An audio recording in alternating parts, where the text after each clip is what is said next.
Cyprus versus Romania 2025 मा Cyprus जानु ठिक कि रोमानिया जानु ठिक? So hello everyone, welcome to the channel. के छ सबैजनाको हाल खबर? New day new video. अनि आज फेरि म आइसकेँ नयाँ भिडियो लिएर। अनि आज बिहानको ड्युटी थियो, अनि आज बिहानको ड्युटी सकाएर आइसकेँ म होइन। आज नयाँ भिडियो बनाउनु पऱ्यो भनेर आएको छु। So let's start the video. साथीहरू, अहिले चाहिँ साइप्रसमा हाम्रो यो इस्टर भन्ने छ होइन। हाम्रो 2 हप्तादेखि बिदा भएको थिएन। अनि अब 2 हप्ता सकेपछि अब फाइनली 2 दिन भोलि र पर्सि 20 र 21 अप्रिल हाम्रो फाइनली बिदा छ। सो 2 दिन चाहिँ मजाले रेस्ट गर्नुपर्ने हुन्छ। अब एकदमै थाकेको छ, सबैजना थाकेका छन् है। 2 हप्ता कन्टिन्युस काम गरेको छ होइन। कामबाट आयो, गयो, खायो, सुत्यो, त्यति मात्रै हो। अहिले रेस्ट अरू केही पनि पाएको छैन। सो त्यही भएर भोलि र पर्सि बिदा छ। सो अब आरामसित बिदा स्पेन्ड हुन्छ होइन। सो आजको भिडियो चाहिँ मैले के गर्न बनाएको भन्दाखेरि साइप्रस भर्सेस रोमानिया 2025 मा साइप्रस जानु ठिक कि रोमानिया जानु ठिक? सो साथीहरू, पहिला साइप्रसको बारेमा केही कुरा गरौँ होइन, त्यसपछि रोमानियाको बारे केही कुरा गरौँ होइन। सो साइप्रस भनेको कस्तो देश हो पहिला यो जानु मैले। सो साइप्रस भनेको चाहिँ एउटा युरोपियन कन्ट्री हो होइन, जहाँ चाहिँ युरो चल्छ होइन। यो चाहिँ एउटा आइल्यान्ड हो जुन चाहिँ अहिलेसम्म सेन्जेन कन्ट्री भएको छैन है। युरोपियन युनियनमा चाहिँ आइसकेको छ, तर सेन्जेन चाहिँ अहिलेसम्म भएको छैन। सो सेन्जेन हुने कुरा धेरै चलिरहेको छ, धेरै अघिदेखि होइन। सो यो सेन्जेन हुने नहुने कुरा अहिलेसम्म फिक्स भएको छैन। त्यही भएर अनि यहाँको कुरा भन्न पर्दाखेरि चाहिँ यहाँ युरो चल्छ, करेन्सी चाहिँ युरो हो। सो युरो चाहिँ एउटा एकदमै स्ट्रङ्गेस्ट करेन्सी हो भनौँ न होइन। अनि अर्को भन्दाखेरि यो कन्ट्री चाहिँ एउटा यस्तो कन्ट्री हो जुन चाहिँ एउटा टुरिस्ट एरिया हो होइन। यहाँ चाहिँ धेरै होटेल एरिया छ होइन, धेरै टुरिस्टहरूको आउने जाने हुन्छ। सो यो देशमा चाहिँ तपाईँले काम भनेको होटेल एरियामा धेरै पाउनुहुन्छ है, जस्तो वेटर, बारिस्टा, बारटेन्डर, कुक होइन। अरू भनेको अब नपढेको मान्छेहरूको लागि घरमा काम गर्ने होइन, डोमेस्टिक वर्कर, यस्तो कामहरू यहाँ पाउँछ। सो यहाँको स्यालेरी भनेको नर्मली स्टार्टिङ तपाईँको 600 700देखि युरोदेखि स्टार्टिङ हुन्छ होइन तपाईँलाई। अनि यो देशमा चाहिँ के हुन्छ भन्दाखेरि तपाईँको यो कन्ट्रीबाट नेपालीहरू लिगली होइन अर्को कन्ट्री जाने त्यस्तो केही अप्सनहरू केही पनि छैन। हामीसँग डकुमेन्ट हाम्रो लिगली हामी केही पनि गर्नु मिल्दैन। हामी यहाँ आएपछि हाम्रो कम्पनीको भिजा हुन्छ, त्यही भिजा अनुसार हामीले काम गर्नुपर्ने हुन्छ। अरू ठाउँमा गएर हामीले काम गर्न सकिन्न, त्यो काम गऱ्यो भने हामीलाई इलिगल भनेर मानिन्छ है। सो मैले भने साइप्रसको बारेमा एउटा आइल्यान्ड हो, एउटा यो नन सेन्जेन कन्ट्री हो, तर युरोपियन युनियनमा परेको कन्ट्री हो। यहाँ युरो चल्छ होइन। सो अर्को प्रोसेसिङको लागि भन्दाखेरि तपाईँलाई खर्चको बारेमा भन्दाखेरि नेपालबाट तपाईँले खर्च 7देखि 8 लाख है, 7देखि 8 लाख पर्छ साइप्रस आउनको लागि।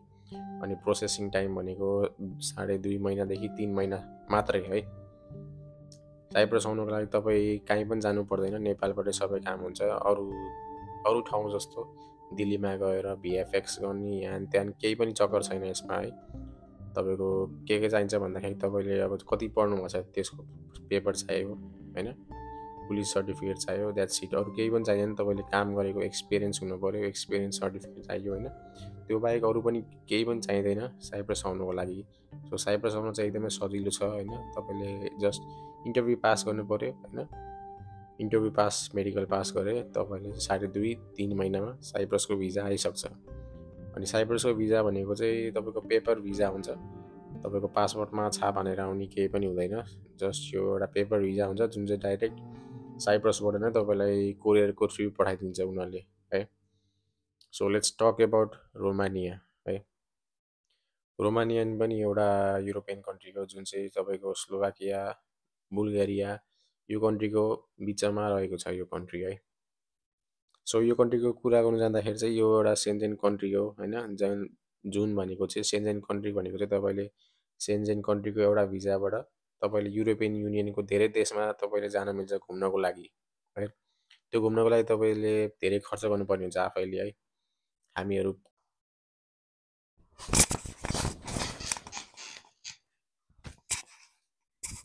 सो रोमानिया चाहिँ एउटा सेन्जेन कन्ट्री हो जुन चाहिँ तपाईँले एउटा सेन्जेन कन्ट्रीको भिजाबाट धेरै युरोपियन युनियनको कन्ट्रीमा तपाईँले भिजिट गर्न पाउनुहुन्छ होइन, जुनबाट चाहिँ तपाईँले आफ्नो खर्च गरेर गर्नुपर्ने हुन्छ होइन। अनि अर्को कुरा भनेको यहाँको रोमानियाको करेन्सी चाहिँ रोमानियन लेउ भन्ने छ होइन। तपाईँको यहाँ चाहिँ युरो चल्दैन, उनीहरूको आफ्नै करेन्सी छ है। अर्को कुरा भनेको अब तपाईँले यो कन्ट्रीमा जानको लागि चाहिँ तपाईँले धेरै काम गर्नुपर्ने हुन्छ। तपाईँको प्रोसेस चाहिँ अलिकति लङ छ है। के लङ भन्दाखेरि तपाईँले सबै एप्लाई गर्नुपर्ने हुन्छ। तपाईँ अब एम्बेसीहरू जानु पऱ्यो। मेन कुरा भनेको तपाईँ दिल्लीमा जानुपर्छ, इन्डियामा जानुपर्ने हुन्छ। यो भिएफएक्स भन्ने कुरा हुन्छ। त्यो भिएफएक्स भनेको एकदमै इम्पोर्टेन्ट कुरा हो। त्यो नभएसम्म तपाईँले रोमानियामा जान मिल्दैन, तपाईँको भिजा आउँदैन। अनि रोमानिया जान चाहिँ अलिकति टाइम चाहिँ अलिक बेसी नै लाग्छ भनौँ न। कसैको 6 महिना लाग्छ, कसैको 7 महिना लाग्छ, कसैको 9 महिनासम्म लागेको छ होइन। सो रोमानिया आउनको लागि तपाईँले काम धेरै गर्नुपर्ने हुन्छ, तर कुर्नु पनि एकदमै पर्ने हुन्छ as compared to Cyprus. Cyprus आउनको लागि 2 देखि 2.5 महिना होइन। कम्पेयर टु अब रोमानिया भनेपछि 6 देखि 7 महिना, 8-9 महिना जति पनि लाग्न सक्छ तपाईँको है। भिएफएक्स गरेर बस्छ, कतिजना बसेको हुन्छन् मान्छेहरू होइन, कुरेर बसिरहेको हुन्छन्, तर एकदमै टाइम लाग्ने रहेछ रोमानियाको है। सो रोमानिया कन्ट्री चाहिँ एउटा यस्तो कन्ट्री हो जहाँ चाहिँ तपाईँले नेपालमा डिमान्डहरू यस्तो होटेल लाइनमा आउँछ होइन, फ्याक्ट्री वर्करहरूमा आउँछ, तपाईँको ड्राइभरमा आउँछ, कुकमा आउँछ होइन। धेरै जस्तो फ्याक्ट्री वर्कर र होटेल लाइनमा आउने रहेछ।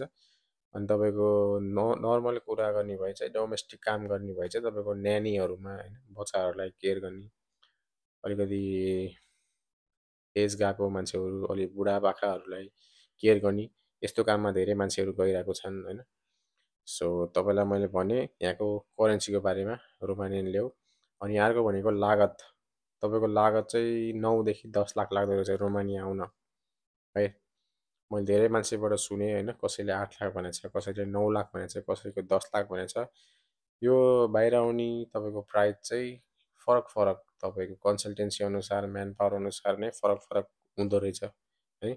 जोबाट सुने मैले सुने 8 लाख, 9 लाख, 10 लाख यति सबै सुनेको छु मैले रोमानिया आउनको लागि खर्च होइन। सो तपाईँले अब कम्पेयर गर्नुपर्ने हुन्छ साइप्रस र रोमानियामा, तपाईँ कुन चाहिँ कन्ट्रीमा जाने है। तपाईँको स्यालेरी हेर्नु पर्दाखेरि नेपाली 1 लाख, दुइटै कन्ट्रीमा नेपाली 1 लाख लगभग हुन जान्छ होइन।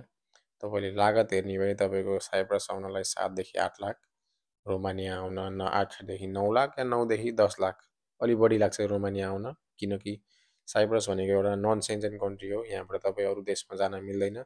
अरू देशमा जाने भए पनि तपाईँले इलिगल तरिकाले पैसा खुवाएर जानुपर्ने हुन्छ अरू देशमा, रिस्क लिएर। रोमानियाबाट पनि अरू देश त जान मिल्छ, तर तपाईँ घुम्नको लागि, काम गर्नको लागि होइन, तर घुम्नको लागि त्यसमा पनि तपाईँले अब पेपर बनाउनुहुन्छ भने तपाईँको एक्स्ट्रा खर्च, जे गर्दा पनि एक्स्ट्रा खर्च चाहिँ लाग्छ है। बुझ्नुभयो? तपाईँलाई मैले लागत भनिदिएँ। अब तपाईँलाई कति टाइम लाग्छ पनि भनिदिएँ। साइप्रस आउन 2 देखि 2.5 महिना, रोमानिया आउनलाई 8, 9, 6 महिना जति पनि लाग्न सक्छ। तपाईँको पेसेन्स लेभल चाहिँ एकदमै हुनुपर्छ रोमानिया आउन है। अनि स्यालेरी त्यही भने 1 लाखको करिब पुग्छ दुइटै कन्ट्रीमा, साइप्रसमा या रोमानियामा।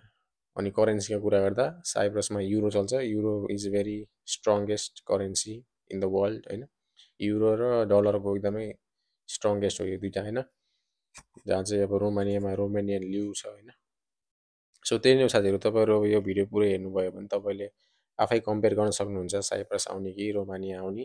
तपाईँको बजेट कति छ, तपाईँलाई कतिको हतार छ बाहिर आउनको लागि होइन, कति खट्न सक्नुहुन्छ यहाँ रोमानिया आउन होइन, कति कुर्न सक्नुहुन्छ, दिल्ली दिल्ली जान सक्नुहुन्छ, यति यति काम छोडी छोडी जान सक्नुहुन्छ भाइ, तपाईँको लागि रोमानिया ठिक छ।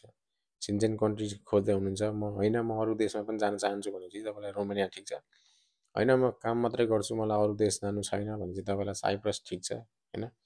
सो तपाईँको मर्जी हो यो दुइटैमा। सो त्यही नै हो साथीहरू, आजको भिडियोमा तपाईँले बुझ्नुभयो होला साइप्रस र रोमानियाको बिचमा फरक होइन।